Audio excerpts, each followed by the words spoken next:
Hello friends, welcome to ज्ञान कोश YouTube channel. आज है 28 मई और 28 मई से जितने भी करंट अफेयर्स बनेंगे वो हम आज की वीडियो में चर्चा करेंगे। इस वीडियो का पीडीएफ आपको ज्ञान कोश यूट्यूब चैनल के डिस्क्रिप्शन में मिल जाएगा, आप लोग वहां से डाउनलोड कर सकते हैं। तो चलिए शुरू करते हैं आज की 28 मई की कुछ महत्वपूर्ण करंट अफेयर्स। सबसे पहला क्वेश्चन, प्रधानमंत्री वय वंदना योजना शुरू करने की घोषणा की गई है। अब प्रधानमंत्री वय वंदना योजना शुरू करने की घोषणा किसके द्वारा की गई है? तो ये की गई है भारतीय जीवन बीमा निगम यानी कि एलआईसी के द्वारा ये घोषणा की गई है। अब इस घोषणा का मुख्य उद्देश्य क्या है? तो इस घोषणा का मुख्य उद्देश्य है जो वरिष्ठ नागरिक हैं उन सभी वरिष्ठ नागरिकों के लिए सामाजिक सुरक्षा प्रदान करना ही इस योजना का वय योजना का मुख्य उद्देश्य है। अब ये योजना 26 मई से शुरू हुई है, जो कि 26 मई से लेकर के आगामी 3 वर्ष यानी कि 31 मार्च 2023 तक ये योजना होगी। तो ध्यान रखिएगा, आगामी 3 वर्षों के लिए प्रधानमंत्री वय योजना शुरू की गई है। किसके द्वारा? एलआईसी के द्वारा। तो एलआईसी ने शुरू किया है। तो एलआईसी के बारे में कुछ बातें पढ़ते हैं। एलआईसी का मुख्यालय कहाँ पे है? मुंबई में। मुंबई कहाँ है? महाराष्ट्र में। एलआईसी के अध्यक्ष कौन है? तो एलआईसी के वर्तमान अध्यक्ष है एमआर कुमार। और इसकी स्थापना कब हुई थी? तो एलआईसी की स्थापना हुई थी 1 सितंबर 1956 को। 1 सितंबर 1956 को एलआईसी की स्थापना की गई थी। तो ये कुछ जानकारियां थी एलआईसी के बारे में। अब हम बढ़ते हैं अगले क्वेश्चन की तरफ। कॉलिंग एप्लीकेशन कैचअप लॉन्च की गई है। तो अब ये कैचअप एक कॉलिंग एप्लीकेशन है जिसको किसके द्वारा लॉन्च किया गया है? तो इसे लॉन्च किया गया है फेसबुक के द्वारा। फेसबुक एक सोशल मीडिया प्लेटफॉर्म है जिसके द्वारा अभी कॉलिंग एप्लीकेशन कैचअप लॉन्च की गई है। अब इसका मुख्य उद्देश्य ये है कि जैसे कि लॉकडाउन में सभी लोग अपने घरों में हैं, तो वे अपने घरों से ही अपने दोस्तों, परिवार के सदस्यों या जो दूर रहते हैं अपने सगे संबंधी, उनके पास एक साथ में ही अनेक व्यक्तियों के पास एक समय में ही कॉलिंग कर सकते हैं। अब ये सुविधा फेसबुक के द्वारा दी गई है जिसमें एक बार में 8 लोगों के साथ में मिलकर के कॉलिंग की जा सकती है, ये वीडियो कॉलिंग की जा सकती है। तो ये फेसबुक के द्वारा लॉन्च की गई है। तो फेसबुक के बारे में हम थोड़ी बातें पढ़ लेते हैं। फेसबुक के एक सोशल मीडिया प्लेटफॉर्म है जिसके द्वारा अपने मित्र, परिवार, परिचितों के साथ आप लोग संपर्क साधते हैं। इसका आरंभ सन 2004 में किया गया था। किसके द्वारा किया गया था? तो इसकी स्थापना सन 2004 में हार्वर्ड यूनिवर्सिटी के एक छात्र मार्क जुकरबर्ग ने की थी। और उस समय 2004 में इसका नाम फेसबुक नहीं था बल्कि द फेसबुक था। लेकिन अगले ही वर्ष अगस्त 2005 में मार्क जुकरबर्ग ने इसका नाम द फेसबुक के स्थान पर फेसबुक रख दिया गया था। तो ये हिंदी भाषा में भी और अन्य भाषाओं में भी ये कार्य करती है। तो ये इस फेसबुक के बारे में जानकारी प्राप्त होती है। उसके बाद आज का अगला क्वेश्चन, ऑर्डर मी ऐप लॉन्च की गई है। ऑर्डर मी ये किसके द्वारा लॉन्च की गई है? तो ये लॉन्च की गई है पतंजलि ई कॉमर्स के द्वारा। अभी हाल ही में ऑर्डर मी एप्लीकेशन लॉन्च की गई है और स्वामी रामदेव जी ने ये एप्लीकेशन लॉन्च की है। इसका मुख्य उद्देश्य की अगर हम बात करें तो आप लोग देखते होंगे सोशल मीडिया पे अनेक ऑनलाइन शॉपिंग प्लेटफॉर्म्स है, जैसे फ्लिपकार्ट है, अमेजोन है या बहुत से और भी जो ऑनलाइन खरीदारी के लिए प्लेटफॉर्म है।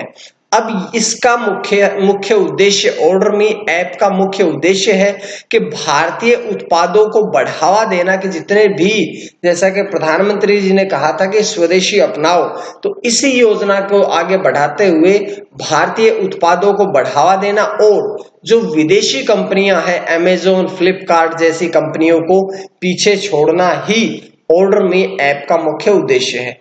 अब इसकी ध्वनि जो है, जैसा कि नाम से ये ओम से शुरू होती है, तो ओम का जो ध्वनि शुरू होती है इसका अर्थ भी जान लीजिएगा। ओम, ओ फॉर ऑर्डर और एम फॉर मी। तो ये ओम से ध्वनि शुरू होती है, तो ओम का भी दोनों के दोनों वर्णों को अलग अलग करके इसको भी एक्सप्लेन किया है, ओ फॉर ऑर्डर और एम फॉर मी। तो ये पतंजलि आयुर्वेद लिमिटेड के द्वारा शुरू किया गया है। और पतंजलि की अगर हम बात करें तो पतंजलि की स्थापना कब हुई थी? सन 2006 में। इसके संस्थापक कौन थे? स्वामी रामदेव के द्वारा इसकी स्थापना की गई थी। इसके अगर मुख्यालय की बात करें तो इसका मुख्यालय हरिद्वार उत्तराखंड में है। अगर हम प्रमुख व्यक्तियों की बात करें तो पतंजलि के एमडी कौन है? आचार्य बालकृष्ण। आचार्य बालकृष्ण इसके एमडी है। और इसके ब्रांड प्रचारक कौन है? तो स्वामी रामदेव। और अगर हम बात करें इसके निदेशक कौन है? तो स्वामी मुक्तानंद। स्वामी मुक्तानंद पतंजलि के निदेशक है। तो ये सारी जानकारियां हमें पतंजलि के बारे में मिलती है। अच्छी जानकारियां थी, आप लोग ध्यान रखिएगा। उसके बाद अगला क्वेश्चन, ग्रूमिंग और personal care brand FRSH launch किया गया है। तो ये किसके द्वारा लॉन्च किया गया है? ये ग्रूमिंग और personal care brand FRSH launch किया गया है। भारतीय अभिनेता सलमान खान ने ये खुद का ब्रांड लॉन्च किया है।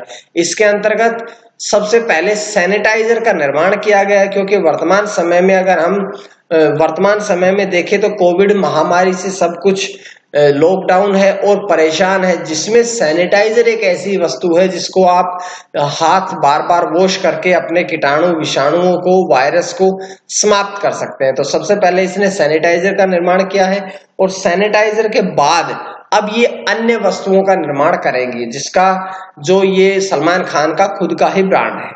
उसके बाद आज का अगला क्वेश्चन, वन धन योजना पर वेबिनार का आयोजन किया गया है।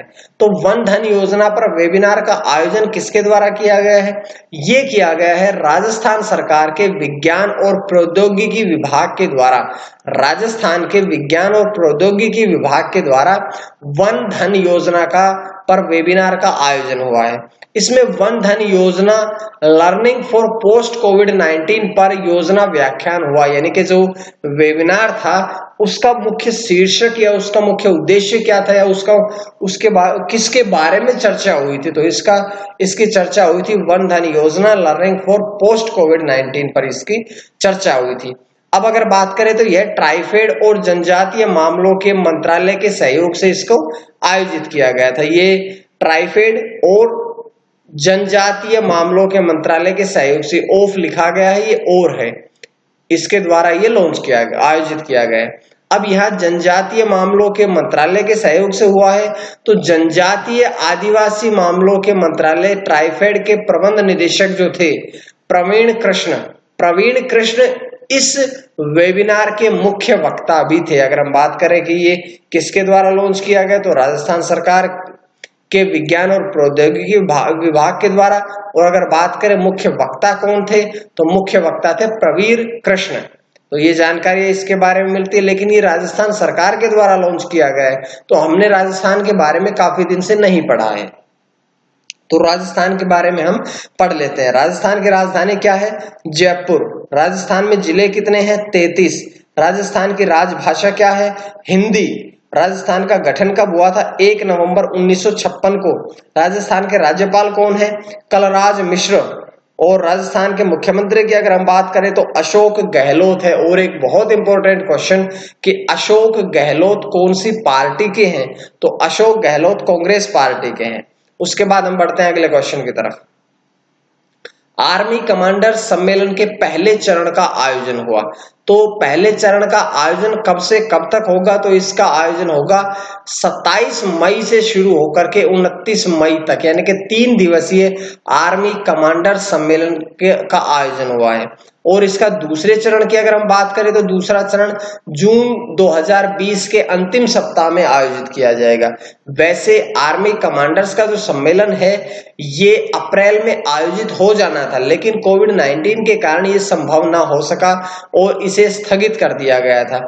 अब इसे 2 चरणों में आयोजन किया जाएगा। इसका पहला चरण अभी चल रहा है 27 से 29 मई और दूसरा चरण चलेगा जून 2020 के अंतिम सप्ताह में। अब ये भारतीय सेना आर्मी कमांडर्स का सम्मेलन था, तो हम कुछ बातें आर्मी के बारे में पढ़ लेते हैं।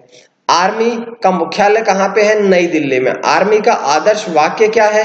सर्विस बिफोर सेल्फ, यानी कि स्वपूर्व, अपने से पहले सेवा, स्वपूर्व सेवा। इसकी आर्मी की स्थापना कब हुई थी? तो भारतीय सेना की स्थापना हुई थी 1 अप्रैल 1895 में। और अगर हम बात करें कि थल सेना अध्यक्ष कौन है, तो थल सेना अध्यक्ष जनरल मनोज मुकुंद। ये जानकारी इस क्वेश्चन से थी। उसके बाद हम बढ़ते हैं अगले क्वेश्चन की तरफ। राम किंकर बैज की 115वीं जयंती के अवसर पर ऑनलाइन प्रदर्शनी का आयोजन किया गया। ये किसके द्वारा आयोजन किया गया? ये आयोजन किया गया है राष्ट्रीय आधुनिक कला संग्रहालय NGMA के द्वारा इसका आयोजन किया गया है। जिसका मुख्य शीर्षक क्या था? तो इसका मुख्य शीर्षक था Ram Kinkar Baij journey through silent transformation and expression. तो अब ये देखें, राम किंकर बैज कौन थे? तो वे प्रसिद्ध मूर्तिकार और चित्रकार थे और उनका जन्म पश्चिम बंगाल के बांकुरा में हुआ था। उसके बाद हम बढ़ते हैं आज के आखिरी क्वेश्चन की तरफ। नाइजर गणराज्य में भारत के नए राजदूत नियुक्त किए गए हैं। तो नाइजर गणराज्य में भारत के नए राजदूत कौन नियुक्त किए गए हैं? परम के नायर को नाइजर गणराज्य में भारत का अगला राजदूत नियुक्त किया गया है। अब वो किनके स्थान पर नियुक्त हुए हैं? वे नियुक्त हुए हैं राजेश अग्रवाल के स्थान पर। और जो परम के नायर है वे वर्तमान में हनबनटोटा में भारत के महावाणिज्य दूत के रूप में भी कार्यरत थे, लेकिन अब वे नाइजर गणराज्य में भारत के नए राजदूत नियुक्त किए गए। अब वे नाइजर में गणराज्य में नियुक्त हुए हैं, तो नाइजर गणराज्य के बारे में कुछ बातें पढ़ लीजिएगा। नाइजर गणराज्य की राजधानी क्या है? नियामी। मुद्रा क्या है? पश्चिम अफ्रीकी CFA फ्रैंक। और राष्ट्रपति की अगर हम बात करें तो महामदऊ इसोफो जो है वो नाइजर गणराज्य के राष्ट्रपति है। तो ये थी आज की कुछ महत्वपूर्ण करंट अफेयर्स। उम्मीद है आप लोगों को पसंद आई होगी, और अगर पसंद आई तो आप लोग ज्ञानकोश यूट्यूब चैनल को सब्सक्राइब करें ताकि आपको डेली इसी प्रकार से वीडियोस मिलती रहे। ज्ञानकोश के नाम से ही यूट्यूब चैनल भी है, टेलीग्राम चैनल भी है और फेसबुक पेज भी है। आप लोग वहां से इसका PDF डाउनलोड कर लीजिएगा या पढ़ने के लिए ये वीडियो डाउनलोड कर लीजिएगा। आज के लिए इतना ही। मां सरस्वती की कृपा आप सभी पर बनी रहे। आप सभी का बहुत बहुत धन्यवाद।